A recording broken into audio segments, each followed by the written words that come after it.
In 1775, Thomas Paine wrote a pamphlet stating that the freedoms of man can only be maintained by limiting the power of government. The pamphlet was called Common Sense. In 2015, it still is Common Sense. I'm Alyson Perry. I'm Mark Zaccaria. This is Common Sense. Welcome back. As we put Thanksgiving in our collective rearview mirror, it's time to start looking ahead to some of the decisions our General Assembly will be expected to tackle directly after New Year's Day. You may be looking ahead only as far as Hanukkah, Christmas, or Kwanzaa, but we here at Common Sense will be keeping our eyes on the impact the new legislative session will have on you. Coming up in this edition of the program, Representative Patricia Morgan conducts an in-depth interview. As usual, commentator Jeff Richard will close out the broadcast with his fanciful take on one of the issues he sees as impacting all of us here at the Ocean State. During breaks in the main segments, Alyson and I will drop back in once or twice to put a satirical tone on our oft re-asked question, "Are you kidding me?" Before we get started with all that, though, we'll begin with analysis of some of the top stories making news right now in Little Rhodey. Alyson? Thank you, Mark. Recently, former University of Rhode Island football players have been finally held accountable for their actions. Two young men, which will remain unnamed, attended a frat party on the night of October 4th. The two were arrested at the frat party on potential charges of assault. They have faced a judge on 3 counts of felony assault, 2 counts of simple assault, and 1 count of disorderly conduct collectively. The two are also thrown off the football team. This is an ongoing issue at collegiate-level schools all throughout the state. Alcohol mixed with underage students that don't know their limits is never a good thing. I commend the university on their actions in bringing this problem to light, as well as the actions of the campus police.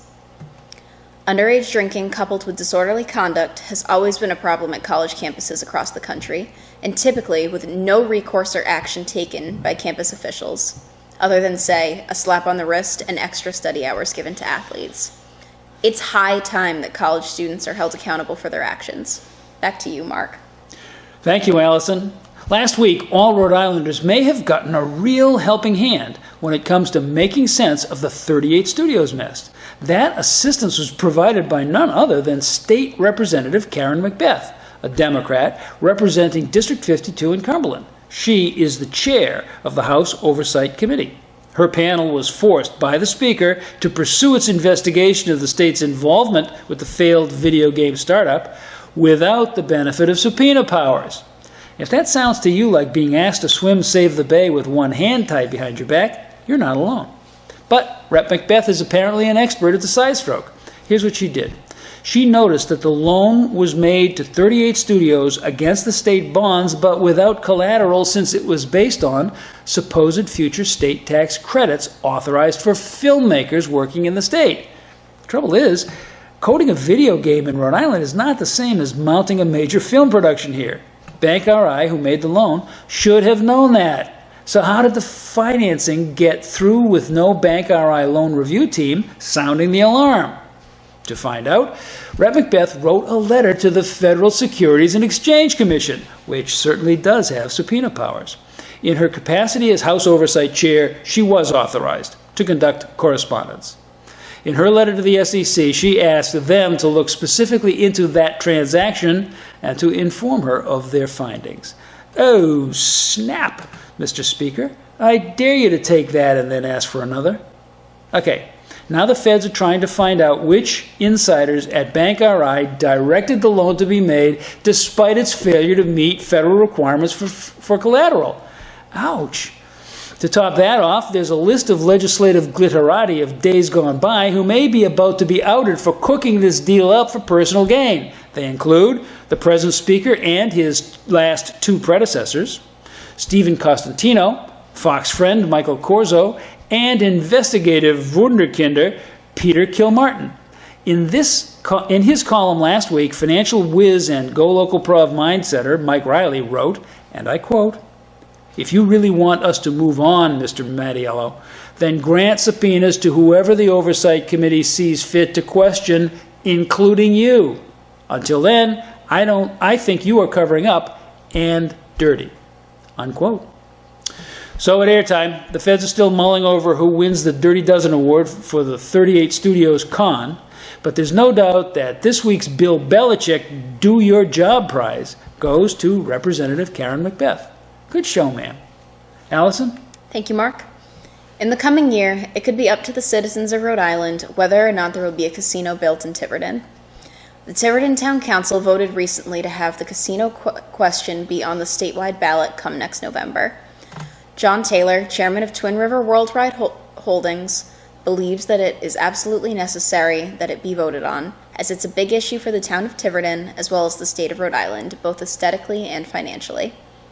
According to Taylor, the issue will be taken up sometime around this coming January when the Rhode Island General Assembly convenes for the 2016 session. He said he's optimistic the question will appear on the ballot due to the support from numerous members of the House. The proposal has residents divided on the matter. Some people believe that it would benefit the town greatly, and others believe that it will thoroughly damage the image, as well as the reputation that the little coastal town of Tiverton has established. There is a plan in place for the casino that would allow the town of Tiverton to maintain its heritage, such as not allowing neon signs on roadways. We'll see how this plan plays out in the coming months. Thanks, Allison. That wraps up our analysis of some of the local stories that are making an impact on your life this week. Now it's time to look in on Representative Patricia Morgan. Before we do, though, let's take a short detour. I have reason to believe that someone is about to ask the question, are you kidding me?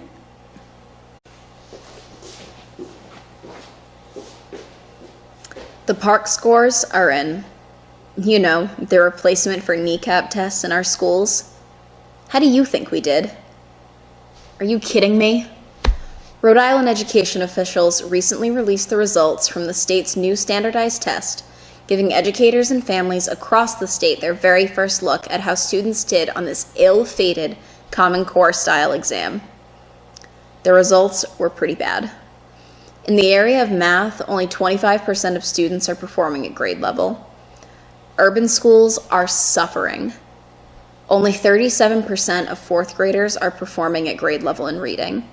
And at Del Sesto Middle School in Providence, only 2.5% of students scored proficiently in English language arts.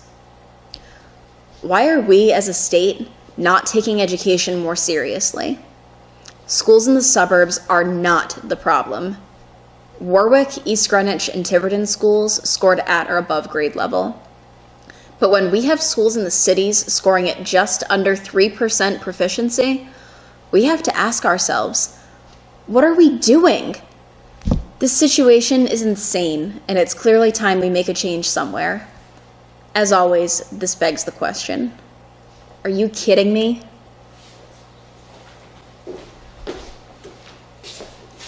Welcome to Common Sense Rhode Island. This is the program where we try to make sense out of the policies that affect your life and come up with common sense solutions.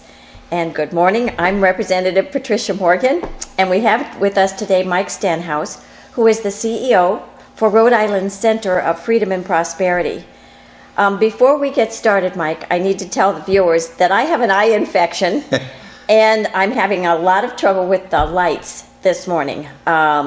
So I probably am going to put my sunglasses on and off throughout. I know it looks foolish, but I can't keep my eyes open. Well, you'll look cool. I can't keep my eyes open if I don't. Mike, you put out a report card recently on Rhode Island's competitiveness. And obviously this should be of real importance to everybody who lives in Rhode Island, because our competitiveness is really our business climate, our jobs climate. If we're not all prospering, then companies won't come here, jobs won't be made. That's right. For our kids, for ourselves. I know we had Gary Sass here a few weeks ago, and he had said that over the last couple of years, the buying power of the average family has gone down 12%. That's not good, that we're not growing our purchasing power, and that actually families are having, they were already tightening their belts, now they're really, really still cutting things out of their budgets. And I suppose you would say that this is one of the reasons that's happening. Well, this report card's our 4th year of doing the report card, and while many want to stick their head in their sands and not admit it, we are in a competition for people, jobs, employers, families. And the more, and over these 52 categories, in 10 major categories that we break it down, the amounts of D's and F's is alarming.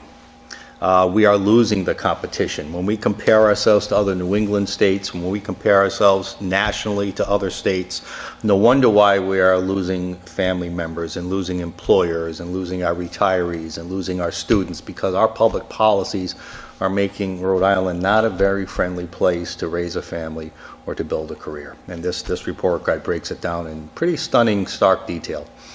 Okay, so let's start with, and again, I always call it the jobs climate. But all of these things work into the jobs climate, every single one of them. And I think one that not only companies struggle with, but families struggle with is our tax burden. Yep. Well, we have a D in tax burden and jobs, and F in business climate. So the question we ask here, are the liberal public policies really helping the average Rhode Island family, or are they just geared towards a special interest? So with those D's and F's in tax burden, jobs, and business climate, are we really providing Rhode Islanders with an opportunity for upward mobility so they can be self-sufficient in their lives? Or is this liberal agenda really placing a glass ceiling, a kind of glass ceiling, on low-income families, because we're reducing opportunities out there in the jobs market, and to be not only to work for someone or to become an entrepreneur? So we really have to question, what's really fair. We've been told for so long that if we redistribute money, that's fair. But when you're limiting opportunity on the other side, we don't think that's very just. No. So I think one of the things that really factors into whether companies will come here, and in fact whether people can find affordable housing, is our property taxes, right? And I notice you have us at a D-, which is just a tick above F, I believe. But that also is the business tax climate is an F. And I think in terms of Providence, Providence is struggling. We know it's struggling. We can't get people to come in and fill that wonderful 195 land.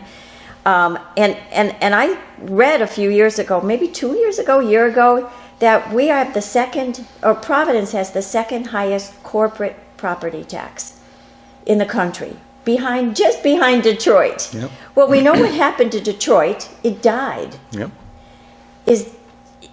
And I keep saying to folks, companies will come to Rhode Island. It's a beautiful place. It's perfectly situated between two huge metropolitan hubs. We have a beautiful harbor. We have the guts of it. But if we can't get things like the corporate tax, the business tax, the property taxes under check, then they're going to struggle with coming here. Yeah, they all work together. You can't, it's hard to look at any one tax without looking at all 52 of these categories. Dropping one and raising another, you're just treading water. So it doesn't really do you any good. You talked about property taxes. So a lot of that has to do with spending and debt, the massive unfunded liabilities and obligations we have in local cases most of the time to public union and government workers for their health care, for their pensions, for their compensation. We're placing way too much emphasis on providing great deals for the special few, but it's the rest of us that have to pay these high property taxes that make it so difficult to live and work here in this state. So we believe, yes, clearly that's one of the big areas that this report card points out, as the financial obligations not only we have, but we're going to be passing on to future generations, is really going to restrict their ability to fend for themselves. I know that there's this big push for affordable housing, and they keep talking about families having a hard time finding housing that they can afford. Doesn't property taxes work into that as well?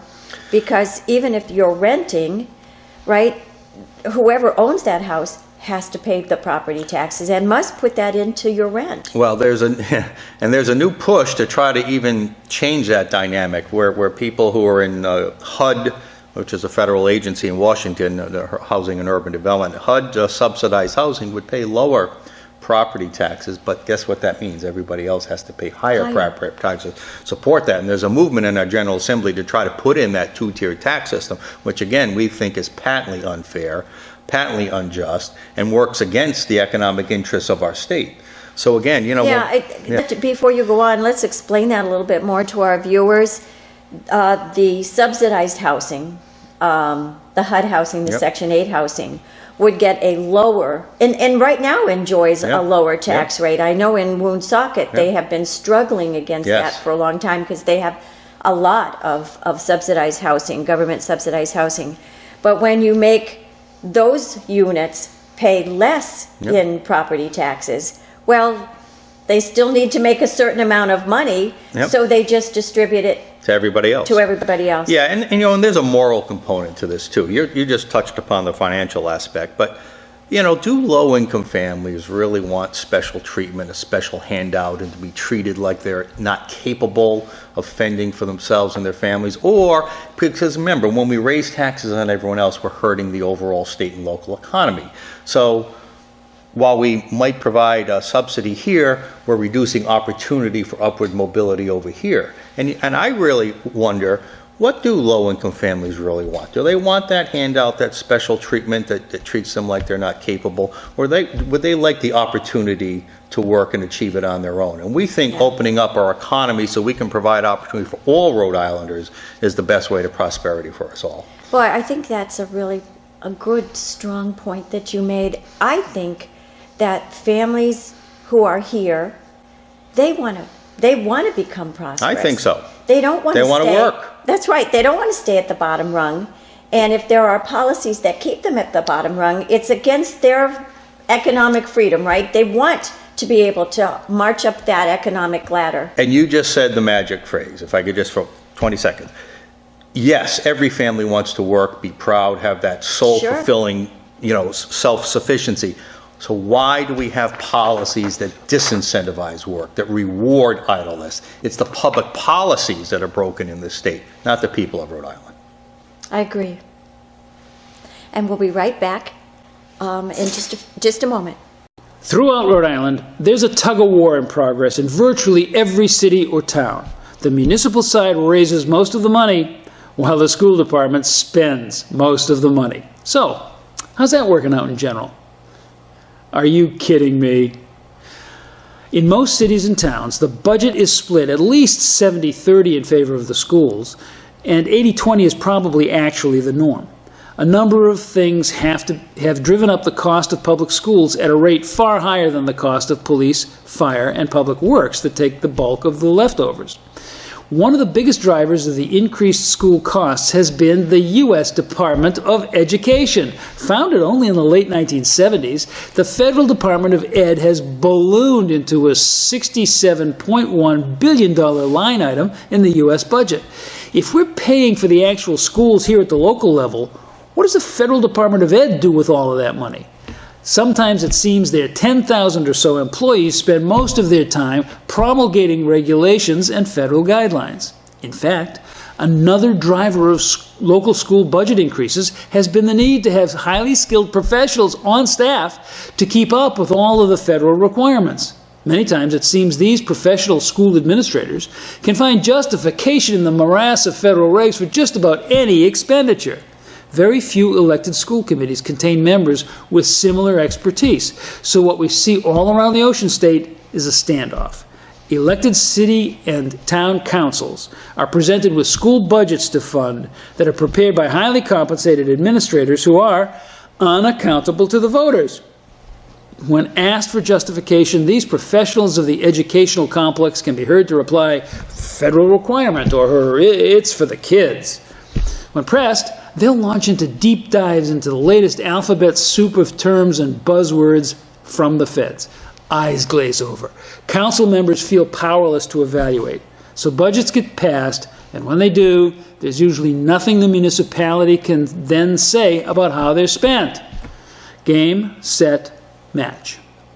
Now the state legislature is being pressured by the teachers' union to authorize a single statewide employment contract. That would make things real easy on the NEA. Okay, cities and towns, get ready. Here comes another unfunded mandate. Do we need education reform in our public schools? You bet.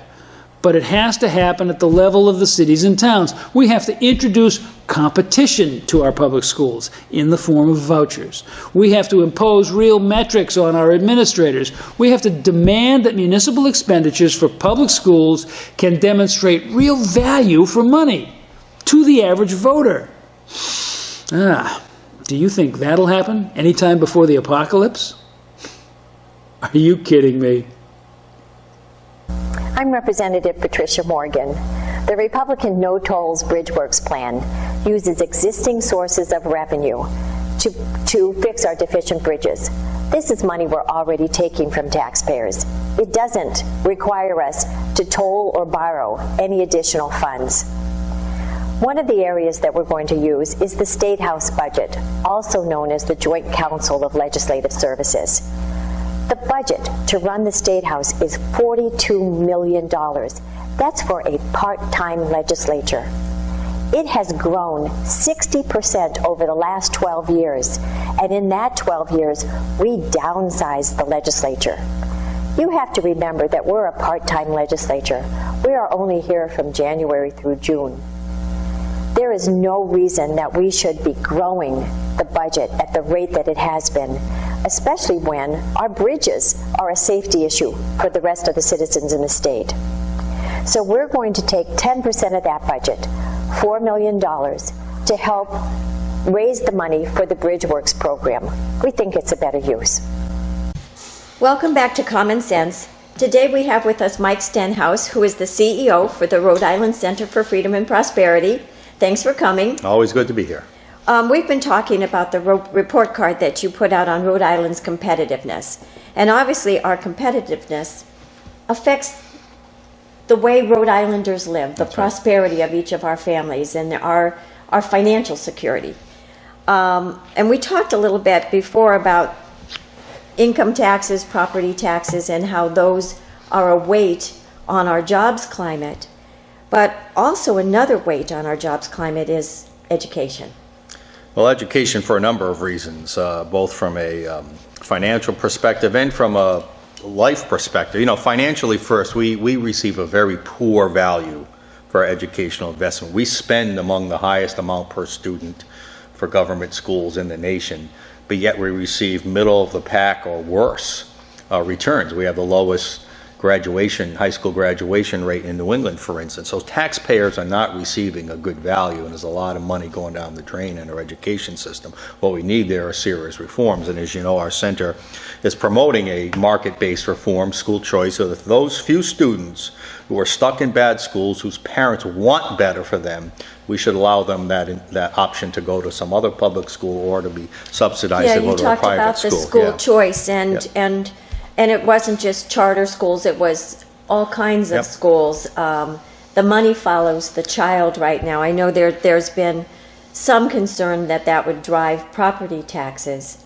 And that's something that's in that argument against it. And yet, if we don't give kids the tools they need to climb out of poverty, that's right, to climb up to that next level, to really get prosperity in their lives. I mean, you can't do anything without a great education. And the better your education, the better your life is going to be. So again, we have to ask the question, are these very restrictive, union-focused policies that govern our public schools, run by the government, are they really providing an effective education that prepares our students for college, for work, or for life? We have to wonder about that. Education is the civil rights issue of our time right now, and yet we have restrictive policies that are not only reducing the quality of education in our state, but restricting freedom of choice for parents.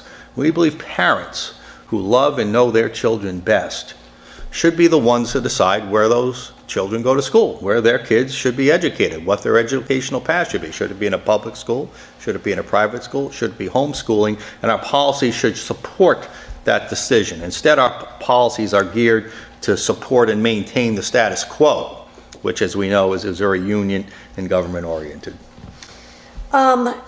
Now, you have here that our spending per pupil is a D. Does that mean we don't spend enough? No, it's actually one of those where we kind of inverse it. It's, in this case, a lot of spending has not produced good results, so we look at that as wasteful spending. We spend high amounts, but spending, that's a myth in our state that a lot of educators and people involved with the system want to put out, that we need more spending. That's a myth. We're already spending a lot, and because we're getting such poor value for that, we actually rank it as a negative. So do you know how we rank in spending? Are we right there with the highest? Well, states? We spend looks like we spend the 4th most in New England per student and the 8th most in the nation. Oh, okay. Student. So we're up there. We spend a lot per student. We're in the upper 10. Oh yeah. In spending, but we're not getting value, and I think that comes out in the 4th grade math and reading scores. We're getting D and D minus there. Right. Now, sadly, we got a C minus in education for our state. And that's the best score we have of the 10 major categories on our report card. Now, that's pretty sad. Imagine if your child came home and the best grade they got was a C minus. Well, that's right. I mean, again, I was a teacher. I think you know that. And I know that without education, you stay That's right. in lower level jobs. You don't get the promotions. You don't reach the executive suite. You really have to have a great education. And if we're not giving that to kids, then shame on us. We need to figure out how to do it. And I know there's a lot of pushback. Teachers are afraid when you talk about scoring their accountability. I was a teacher. I worked with them. I know many of them are just real. I mean, the majority of them are really great teachers. They want to do well. We got to give them the tools to do well. You've got to give them a system that holds them accountable. Accountability can be good. It can be Accountability creates competition. It creates an incentive to perform better. But when there's no accountability in the system, and we believe there's very little in our system right now in our state, then there's really not the proper incentive to get better. Despite we know there are many great and caring teachers. I have some great friends, and my mother was a teacher, just like you, and they care, but not everybody does. The system needs to have in place the proper incentives and disincentives so that we continue to excel and get better. Right now, we just don't have that in our public school system. Now, we have here charter school laws that we have a C minus, but they're kind of under attack right now. Charter schools are under attack. The only reason we got a C minus is not that our charter school laws are that good. We at least have charter school laws in Rhode Island. Many states don't allow charter schools. So there are all those states are automatic Fs. But yes, charter schools are one form of school choice. They're under attack by the unions, by the educational bureaucracy, and certain members of the political class.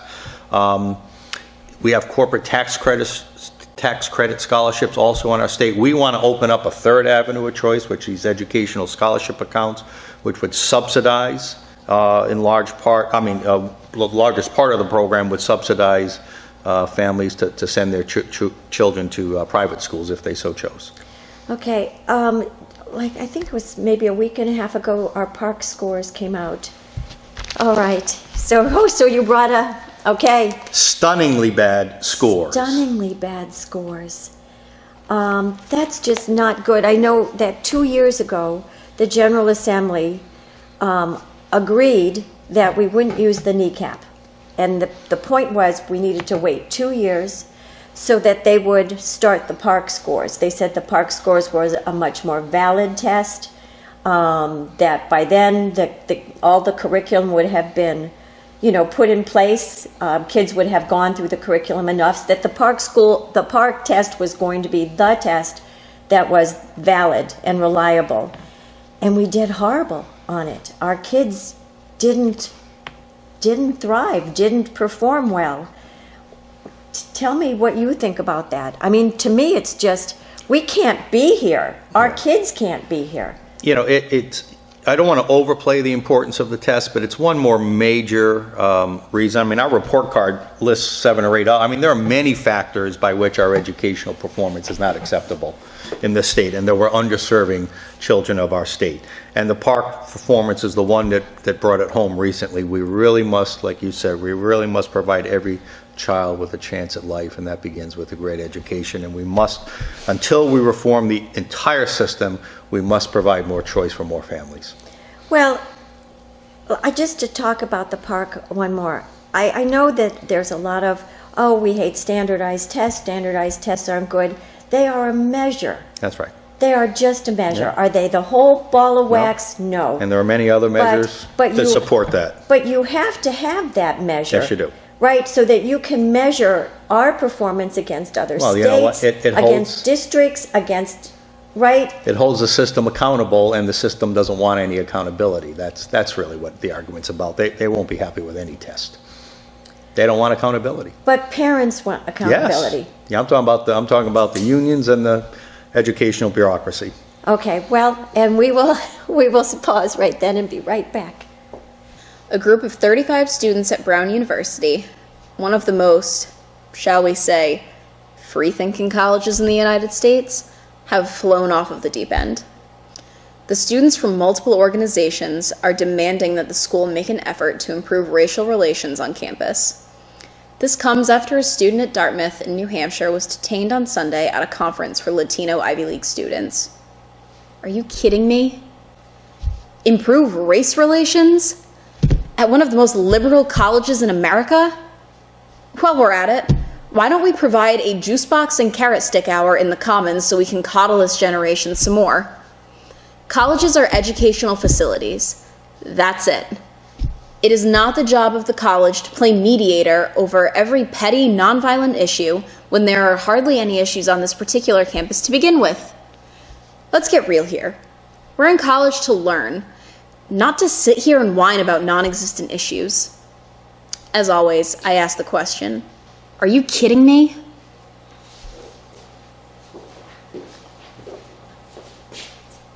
All right, hi, my name is Blake Filippi. I am the state representative from District 36, which includes Block Island, Charlestown, South Kingstown, and Westerly. One of the places where the RPG, the Republican Policy Group's No Tolls Bridge Plan, acquires money from in the current state budget is the Rhode Island Capital Asset Protection Plan. And what RICAP basically is that every year 3% of our budget goes into our rainy day fund, and then everything beyond that goes into RICAP, and it's spent on capital improvements throughout our state. And what we propose in years 6 through 10 of our bridge proposal plan, we appropriate only $25 million of the RICAP funds, leaving $90 million to continue capital asset protection throughout the state. It's a small amount of money for the critical infrastructure needs that we need to undertake. Welcome back. This is Common Sense, and today we have with us the CEO of the Rhode Island Center for Freedom and Prosperity, Mike Stenhouse. Welcome. Thank you. We're talking about the report card that the center has put out on Rhode Island's competitiveness. Competitiveness basically meaning how are we thriving economically as a state, correct? Or all those pieces that go into the jobs climate, the business climate, our financial well-being as a state and as people who live in this state. Well, first of all, you can go to rifreedom.org. And at the top of the page, you'll see our link to the report card, or just do rifreedom.org/RI report card. But yes, public policy matters. You know, how we fare as a state economically, educationally, depends on what kinds of incentives or disincentives our public policy provides to businesses and to families and to educators and whatnot. And this report card shows that among dozens and dozens of categories that our public policies are inhibiting where we want to be. They're inhibiting economic growth. They're inhibiting educational freedom and rights for many families. They're inhibiting businesses from starting and growing in the state by punishing employment, punishing work, and incentivizing idleness. And it's got to change, Yeah, just stop with there. Companies need a certain environment in order to grow, to add jobs, they actually have to make a profit, right? So that they can add that new machine, so that they can add that new process into their organization. When they add the new machine, the new process, they can add people, and they can pay those people more. But as I'm reading here, our Small Business Policy Index, which is public policy that affects small businesses, is a D+. So, That means companies are struggling. It's not even an even field there. It's not even average. They're struggling here. well, they're struggling because government has its boot on their neck.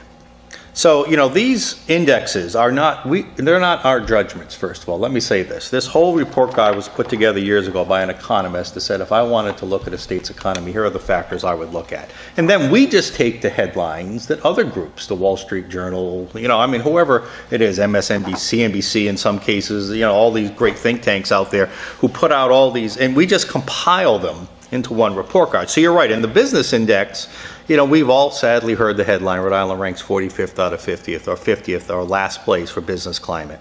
And we do. It's just because, and there's a lot of things that go into business climate, not just the corporate tax rate. I had this discussion with someone on Smith Hill the other day. Well, we lowered the corporate tax the other day. It helps. But it's irrelevant when you've raised energy costs, when you've raised the cost of insurance or TDI, when you have a weakened economy that means less business. All these things play together, which is why you have to look at these things as a whole, not just any one. And when you look at the failures across the board in our state, we see the massive amount of work we have to do to turn this state around. And it all does reflect back to what you said, Rep. It is the business climate. Yeah, just to go back to the corporate income tax rate that you had, it was kind of like we gave with one hand and we took back with the other. Exactly. So, yeah, it's great. The income tax is going to be lower, but on the other hand, we raised costs in so many other ways. I see here that best state for business and careers is an F. And to me, that is about our graduates. Even with careers, it's an F, meaning even if they start here, they're not going to be able to get those promotions and those advancements in their career that make them really prosperous and successful, which we want all of our kids, right? If you go to college, if you graduate from high school, you want to be able to get a good job and know that if you work hard at that job and do all the right things, you're going to get the advancements. And an F means, to me, not real likely here. Yeah, and we also have a D- in state lawsuit climate. So think about that. It's about attracting employers, right? If you're going to have a good business climate, you have to have an environment that attracts employers. Now, take a look at our state. We have among the highest taxes in the world. Despite the drop in the corporate tax, everything else is high. We have policies that restrict consumer purchasing because of taxes on this and taxes on that. Then we have, and you could very well likely get sued in this state very easily as well. That's very important. So as corporations come here, just think of the governor's current plan. A tax on trucks is a tax on the corporate industry. Yep. Right? So you're thinking about coming to Rhode Island, but man, they're just going to find some way to tax us, whether it's this tax, this regulation, that fee. Why would I come to Rhode Island and risk being sued at the same time, right? And have high cost of employing people, whether it's through high insurance or high minimum wages. It all ties together, and we're just not putting up a welcome sign on Route 95 right now. We are not. I'm fighting the tolls, and that is one of the reasons. A toll is just another name for a tax. That's right.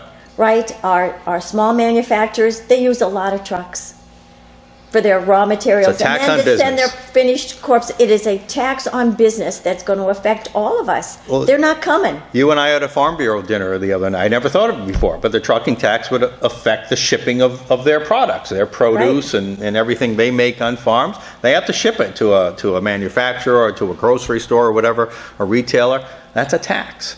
And it hampers opportunity. The case has been made that, they'll pass those tolls on to consumers, but at a certain point, they have to stay competitive, right? Because other people with smaller trucks or whatever may be able to undercut them. That's right. And so we're just ruining our business climate instead of looking at, we take plenty of money from Rhode Islanders.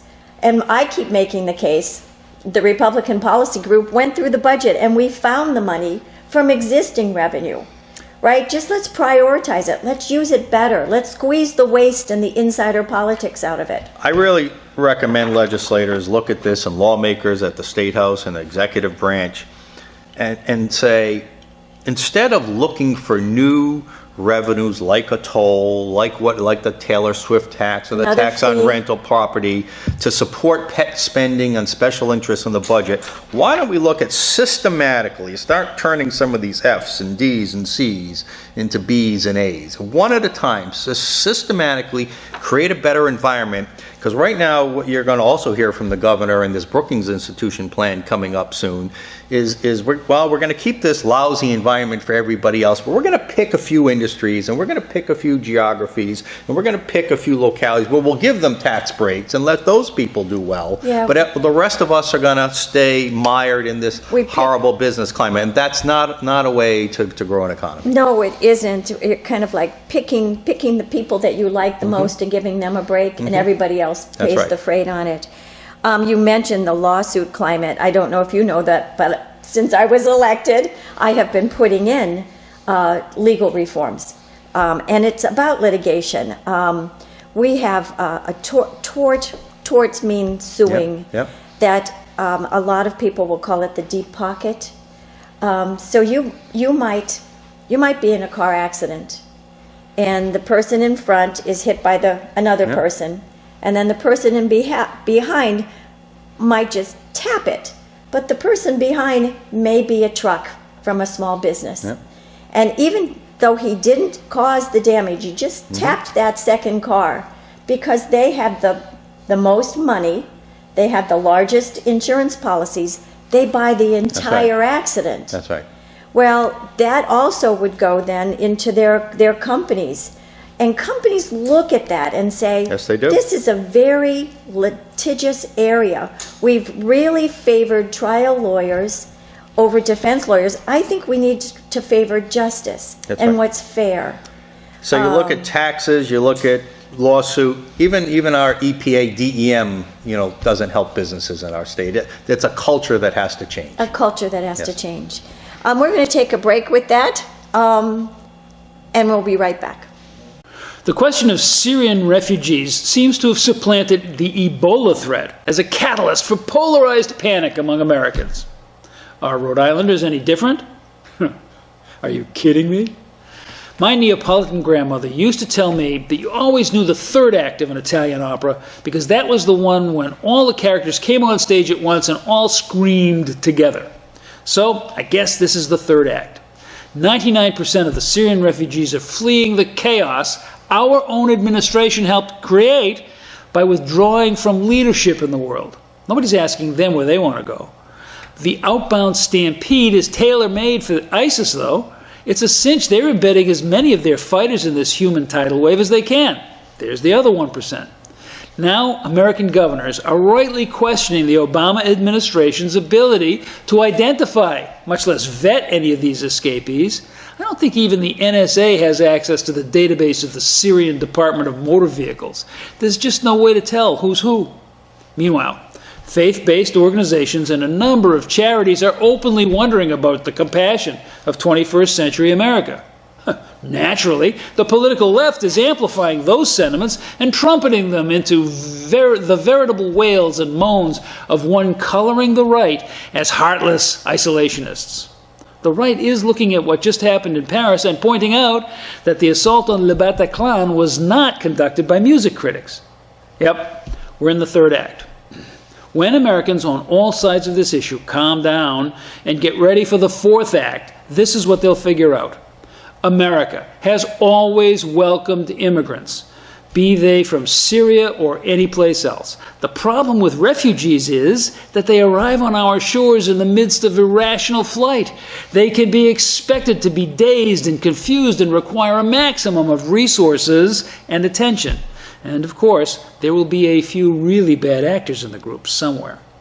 To deal with this immediate crisis, we'll have to find a way to contain the refugees in some location where they'll be safe from the Syrian polylateral war and where we will also be safe from them.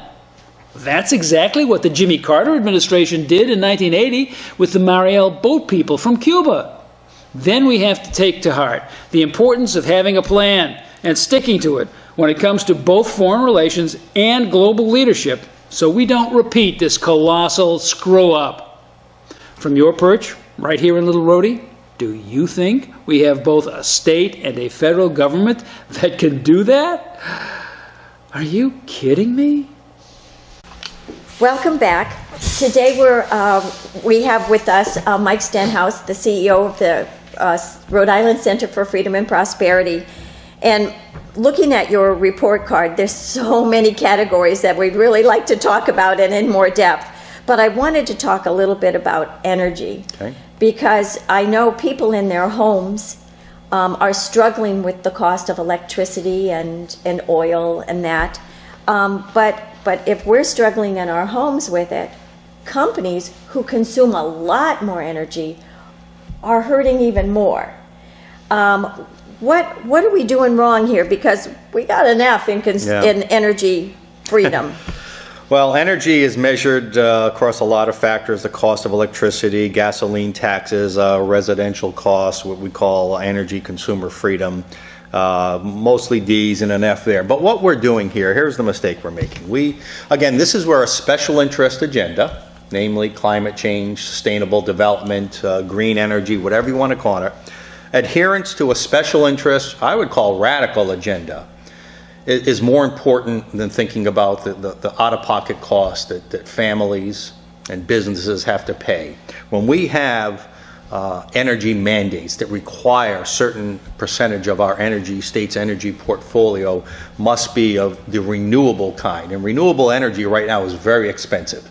Listen, I would be a great fan of renewable energy. Right. 3 to 4 times more expensive. But it's not market ready yet. You know, it will produce a greener environment, but it's not ready yet. So with all the questions and the apparent recent slowdown in temperature rates worldwide, why are we still pursuing so aggressively this green energy radical agenda when it's harming families, it's harming businesses, it's taking money? This is a self-inflicted wound. We are putting these energy mandates on the industry, all in pursuit of a very dubious, worldwide agenda. Yeah, right I now. know that a lot of people want to celebrate deep water, and every time I hear them say, well, we'll get energy free from the wind, it's not free. It's going to be $500 million more on our electric rates, and it's high already. And again, we can't keep putting expenses on businesses, because businesses are really where our jobs are. That's right. So what's more important, following an agenda? Culture of hostility towards businesses. They're just trying to prosper. And consumers and families as well. Okay, so now we're going to spend a couple of minutes on health care, because I know a lot of businesses are really struggling with the cost of providing health care to their employees. I think I've talked with a lot of small businesses, and they really want to, right? They want to take care of their employees. They understand they're kind of a family, and yet the cost of health care, we get an F. Yeah. Well, it's not just the cost, it's the overall health care policies in our state. Health care takes in a lot of things. Medicaid, private health insurance, a few factors here. We have the most number of health insurance mandates in the country of any state, which means your insurance policy must contain certain things, even if there's no chance in the world that you would ever use them. Why do I need personally pregnancy services, right? Why do I need female contraceptive services? But we're mandated by law to provide certain coverage, which raises the price on everybody, because now the insurance has to do that. So that's one area. Medicaid, we have out of control spending on Medicaid. Our policies, and I'm sorry, but Obamacare is encouraging people to go on to government-run health insurance. Just look at the Veterans Administration if you want to know what government-run health insurance is like. I tell you, and it's I costing get us a lot of money. calls from people really in my district, all over, who are struggling. It's just not working for them. The cost of their premiums, their deductibles are just out of control for them. And the employer mandate hasn't even kicked in yet for the president's. So both energy and healthcare, even though they're not in our business category, affect businesses. They do. Yes. They do, and they affect jobs. Okay, and so really quickly, I want to move on to the unemployment rate. We keep reporting that it's going down, it's going down, it's going down, and yet I talk to people in my district and it doesn't feel like it to them, right? If we really have a state that's ramping up and providing all these jobs, everybody should feel better, and yet those that have lost jobs came back to part-time work or to jobs that didn't pay as well, or jobs that are kind of dead end, that they won't get the advancements and the promotions in. How can they keep telling us that our employment rate is going down and it's good? Well, the unemployment rate is a flawed index, and we point out, and we believe that. In fact, there is no joy in Mudville. Let me explain that, if you know that great Casey at the Bat poem. There are 6 measures of unemployment. We largely only look at one of those 6, which is the rate we use. And that is flawed because it doesn't really take into account properly, well, it takes into account the declining workforce. When people stop looking for work, either because they're discouraged or they've gone on to social services or whatever the case may be, it artificially lowers the unemployment rate. And we have that going on big time in Rhode Island. In New England, we are so far behind Massachusetts and Connecticut, our neighbors, in terms of recovering jobs and labor force since the recession. But yet our unemployment rate is going down because it only measures those people who are looking for work. So we're going to come out with a new index called the Jobs Opportunity Index, JOI, JOY. Okay. Next, early 2016, which will measure all 6 employment categories, which includes things like people who are underemployed, who are working part-time. They still count as employed, but they're a professional person, and the best they can find is part-time. Is consultant work or something, yeah. Or somebody else who's underemployed, they're really not happy with their job, but there's no place else to go. They take the only job they can get, even if it's full-time. So we will look at all 6 categories and come up with a JOY index next quarter, and based on preliminary work, guess where Rhode Island ranks on that? Not very well. I mean, right now, right at number 50. I can tell you that that's just from talking to people and what their reality in their life is. They are just not getting those robust opportunities for employment where they really feel like, boy, I'm on that rung now and I'm moving up. It's just not happening. They get stuck. And know that there's no advancement. Yeah, you have to look at employment on a broader, longer-term scale than just that monthly U3 category. But even in that, I think it was in October maybe, they reported that the unemployment rate went down, but so did the number of jobs. That's what I'm saying. But the number of jobs went down, but the labor force went down too. So how can you lose jobs and also... That's right. Justin Katz, who does great research on this, had a great... what good is an index when 2 negatives produce a positive?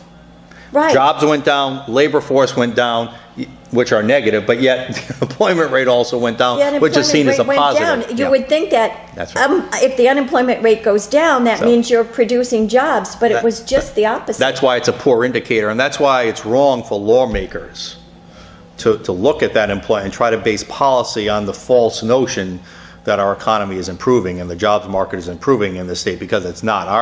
Our JOY index, which will come out in 2016, I think will put a more broader perspective and better perspective on that.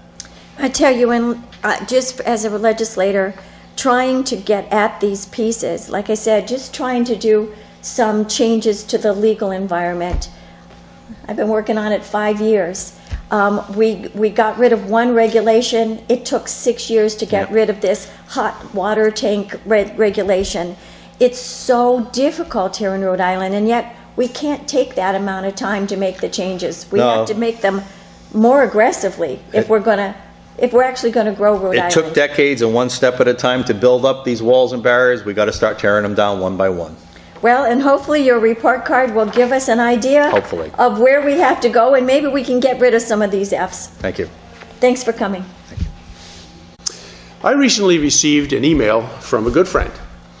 It contained an article purporting to be a history lesson as to why the United States Marine Corps hymn contains the words, "To the shores of Tripoli."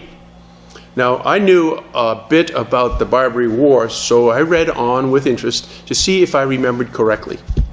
Now, it seemed to be an accurate portrayal of history. But we all know how the internet can be used to deceive. So I went to Snopes.com and TruthOrFiction.com to get their take on the article. They both knew of the article as it had gone viral, meaning everybody with an internet connection may have seen it.